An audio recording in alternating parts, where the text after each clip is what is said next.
Dernier match de la tournée au Japon du Paris Saint-Germain, un dernier adversaire avant la reprise des matchs officiels. Gamba Osaka, 16e du classement de la J-League.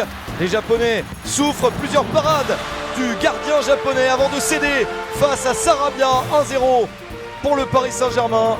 Il y a eu plusieurs occasions avant ce tir de Messi sur le gardien, mais Sarabia a bien suivi et Paris mène au score. Nouvelle action parisienne avec Neymar. Il est accroché dans la surface. Penalty à la demeure de jeu pour le Paris Saint-Germain, penalty logique. Neymar réussit à marquer son premier but dans ces matchs de préparation. 2-0 pour le PSG. La défense de Gamba Osaka est en difficulté. Mais les Japonais essayent de se relancer, de faire plaisir à leur nombreux public qui applaudit également beaucoup les actions parisiennes. Réduction de l'écart pour les Japonais juste après le but de Neymar. Une bonne action pour le Gamba Osaka malgré l'excellente parade de Donnarumma. Mais but quand même. Un but marqué par Kurokawa. Nuno Mendes est lancé sur le côté, il est oublié par la défense japonaise. Et le Portugais marque son premier but avec Paris.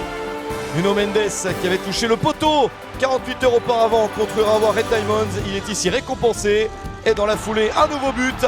La passe de Neymar, le but de Léo Messi. Une belle connexion entre les deux hommes.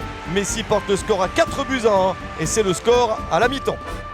Au retour du vestiaire, les Parisiens continuent à attaquer. Messi lance Neymar. Neymar a réussi à effacer le gardien et marquer le 5e but parisien, 5-1. Et quel match de Neymar avec un doublé et une passe décisive. Le PSG régale et se relâche un tout petit peu sur cette action. Mauvais alignement en défense. Gamba Osaka en profite. Nouvelle réduction de l'écart. C'est cette fois-ci signé Yamami. 5-2 dans ce match à but. Match spectaculaire. Devant près de 40 000 personnes au Panasonic Stadium Suita. Le stade de Gamba Osaka. Le spectacle n'est pas terminé car Kylian Mbappé s'offre une demi-heure de jeu en fin de match et en profite pour obtenir un penalty. Penalty qu'il frappe et transforme lui-même. Victoire finale du PSG, 6-2. 3 matchs, 3 victoires au Japon pour Paris et 4 victoires en 4 matchs de préparation. Le PSG a bien fait les choses. Place maintenant à la compétition. Le prochain match, c'est le Trophée des Champions à Tel Aviv face au vainqueur de la Coupe de France, le FC Nantes.